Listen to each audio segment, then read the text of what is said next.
In early 2025, the United States was engulfed in political turmoil. President Donald Trump had reclaimed the presidency, and his administration was swiftly implementing a series of controversial policies. Among his most significant appointments was Pam Bondi, a staunch ally and former Florida Attorney General, now serving as the United States Attorney General. Bondi's tenure began with a series of aggressive moves: dismantling the FBI's Foreign Influence Task Force, halting DOJ funds to sanctuary cities, and rolling back protections for marginalized communities. Critics accused her of turning the Department of Justice into a tool for political retribution. Amidst this backdrop, Bondi announced a groundbreaking investigation into Hillary Clinton's email practices and the Benghazi incident. She claimed to have uncovered new evidence that would expose a web of lies and deceit. The announcement sent shockwaves through the political landscape, reigniting debates that had simmered for years. As the investigation unfolded, Bondi faced mounting pressure from both supporters and detractors. Some hailed her as a crusader for justice, while others accused her of orchestrating a politically motivated witch hunt. The nation watched with bated breath as the drama unfolded, setting the stage for a political showdown of epic proportions. The rotunda of the United States Capitol buzzed with anticipation as media outlets from around the world trained their cameras on the Grand Chamber. It was a moment many thought they'd never see again: a full congressional hearing on Hillary Clinton's private email server and the long-dormant Benghazi scandal. But now, under the leadership of President Trump and with Pam Bondi as Attorney General, it was happening. And this time, Bondi claimed, "We have the receipts." Pam Bondi strode into the chamber flanked by U.S. Marshals, holding a thick manila folder and a fire in her eyes. The media dubbed the folder the Liberty File, said to contain new classified emails that had never seen the light of day. Some were allegedly recovered from backups stored in foreign cloud services Clinton had accessed while abroad, servers that had been quietly subpoenaed through an international legal alliance formed in 2024 by the Trump administration. Bondi adjusted the microphone and began her statement with measured confidence. "This isn't about political revenge. This is about transparency. The American people deserve to know the truth about what happened in Benghazi, about the server, and most of all, about the cover-up that followed." Then came the shocker. According to Bondi, recently decrypted email threads showed top-level coordination between Clinton's team and State Department officials in downplaying the real-time security threats in Benghazi. A specific email stood out, marked urgent, and sent just hours before the 2012 attack, where a CIA operative warned of imminent insurgent activity near the compound. Bondi claimed this email was intentionally buried in an internal folder titled Diplogost on Clinton's unauthorized server. The room went still as a digital projection of the email lit up the chamber screen. Hillary Clinton's response, dated just 40 minutes after the CIA warning, allegedly read, "We can't afford a PR disaster before election week. Keep the asset contained. We'll address security optics later." Senators gasped. Viewers across the country took to social media. Hashtag Clinton cover-up began trending within minutes. Conservative commentators hailed Bondi's delivery as surgical and devastating. Meanwhile, liberal networks scrambled to verify the authenticity of the emails, demanding full forensic trails. Then, in an unexpected twist, comedian and political commentator Bill Maher broke with the mainstream left during his HBO show that evening. "Look, I've defended Hillary more times than I can count. But if these emails are legit, I mean, holy hell, she was playing politics with lives on the line. This is not just spin. This is a scandal." His comments sent shockwaves across the political spectrum. Known for his sharp critiques of both the right and the far left, Maher's pivot lent unexpected credibility to Bondi's claims. Overnight, independent voters began to sway in public polling. Calls for a full reinvestigation of Clinton's tenure as Secretary of State surged. The next day, Bondi doubled down in a Fox News interview with Tucker Carlson. Holding up a flash drive, she said, "We have 27 more documents, each more damning than the last. This isn't just a political reckoning. This is a constitutional crisis. Hillary Clinton must testify." Carlson leaned forward. "Are you saying what I think you're saying, Madam Attorney General?" Bondi nodded. "We're issuing a subpoena." The studio erupted. "Why now?" Trump supporters were staging rallies in major cities, chanting "Lock her up." Again, a phrase many had retired after 2016. Clinton's legal team, meanwhile, dismissed the evidence as deep fake forgeries and an absurd political stunt. But the Justice Department wasn't finished. Bondi announced that another critical figure would be called to testify. Cheryl Mills, Clinton's former chief of staff, along with several aides previously granted immunity under Obama-era agreements. Bondi's final words that week echoed across the country. America forgives many things, but not betrayal. We will get to the bottom of this. The battle lines were drawn. The date was April 12, 2025. The eyes of the world were locked on a high-security federal courthouse in Washington, D.C., where former Secretary of State Hillary Clinton was set to testify under oath. Attorney General Pam Bondi had made history. No former presidential candidate of Clinton's stature had ever been brought in under a criminal subpoena after leaving public life. The Biden-era legal shields had expired, and with Trump's re-election, Bondi had wasted no time in tearing down what she called the deep state fortress built to protect political royalty. Hillary Clinton, flanked by a team of top legal advisors, entered the courthouse with her signature stoicism. Dressed in navy and flanked by Huma Abedin and Cheryl Mills, she made no comment to the press's chants from protesters, both for and against her, filled the air. Inside, the hearing was not televised, but reporters leaked key developments in real time. According to sources inside the courtroom, Bondi's questioning was methodical and relentless. She began with Benghazi. Pam Bondi presented a time-stamped email recovered by forensic analysts from Clinton's personal assistant's encrypted folder. An email that had not appeared in previous FOIA disclosures or during the 2016 investigation. In it, Clinton allegedly acknowledged the attack was premeditated and not, as she had publicly stated, the result of a spontaneous protest over a YouTube video. "We've known for hours this wasn't a spontaneous act," Clinton allegedly wrote. "The group is coordinated. We'll delay the PR shift until Langley gives the go-ahead." Bondi's voice never wavered as she held up printed versions of the email in front of the court. "Mrs. Clinton," Bondi asked, "did you, at any point, knowingly mislead the American public and the families of the 4 Americans who died in Benghazi?" Clinton's attorneys objected. The judge allowed the question. Hillary leaned in, her voice icy but controlled. "We acted with the best intelligence available at the time." Bondi, stone-faced, replied, "That's not what these emails suggest." Then came the curveball. Pam Bondi introduced testimony from a whistleblower, an unnamed former NSA cryptographer who claimed to have been part of a secret task force under the Obama administration. This operative asserted that they were tasked with filtering and reclassifying intelligence to protect the optics around Clinton's 2016 campaign and minimize Benghazi fallout. The statement alleged that orders came from the highest level of the State Department. Though heavily redacted for national security, the testimony shook the courtroom. Bondi's team called it a digital Watergate. Clinton's attorneys fought to discredit the testimony, arguing it was anonymous and unverifiable. But the DOJ countered that the operative had passed multiple polygraphs and submitted encrypted hard drive backups as supporting evidence. Meanwhile, the court of public opinion was reaching a boiling point on his program Real Time with Bill Maher.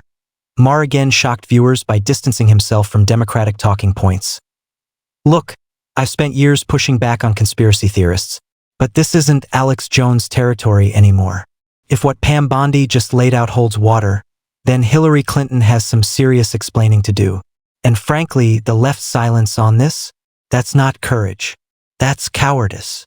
As millions tuned in to Maher's monologue, a realignment began to take shape. Younger Democrats, skeptical of legacy party leaders, started voicing discontent. Hashtag Justice Not Politics began trending, with many demanding transparency from both parties. Pam Bondi, meanwhile, was just getting started.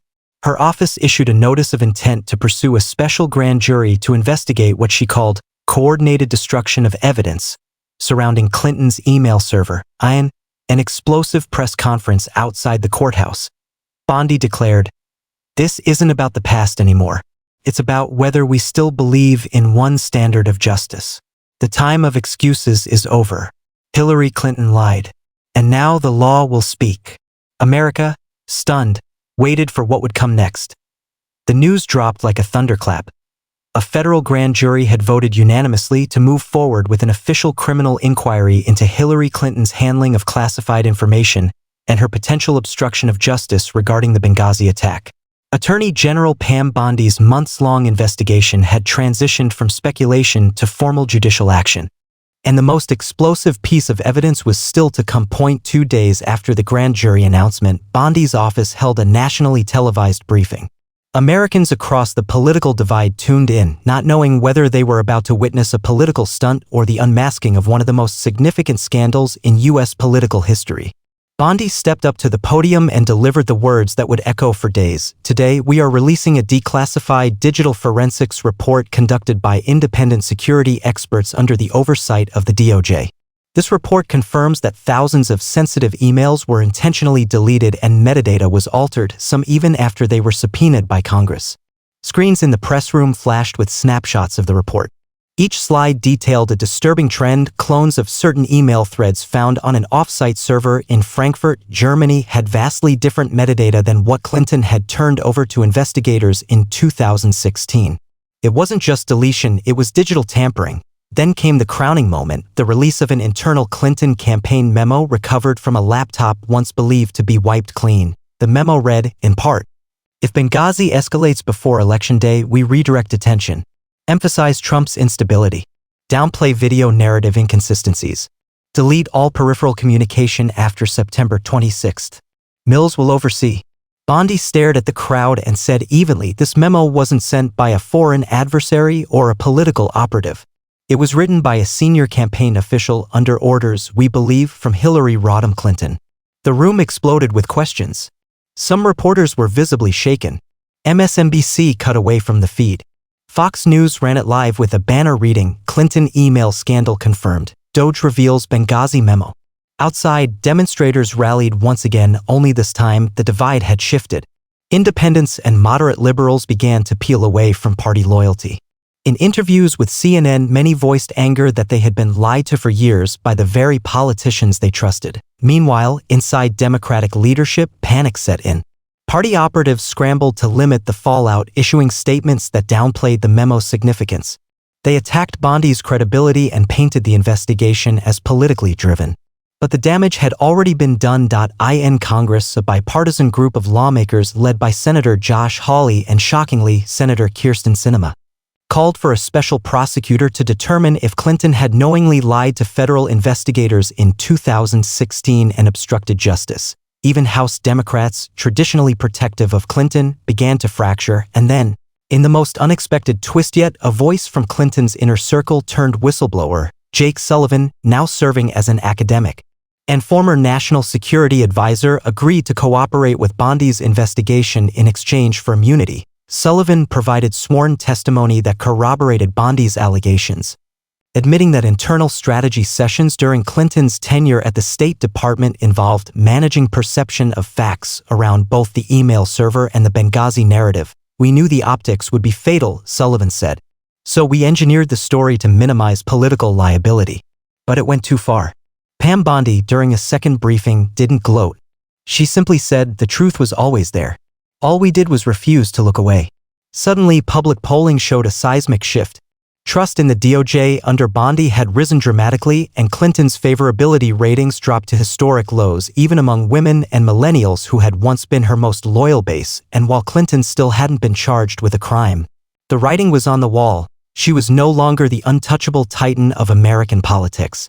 She was a potential defendant, and America could sense it. The courtroom was packed. The Department of Justice had officially filed charges against Hillary Rodham Clinton, obstruction of justice, destruction of classified materials, and providing false statements to Congress. For the first time in modern U.S. history, a former Secretary of State and presidential nominee was being criminally prosecuted. Attorney General Pam Bondi stood at the helm of the DOJ's unprecedented legal crusade, yet her tone remained restrained and focused. During a nationally televised address, she said, "This is not a victory lap.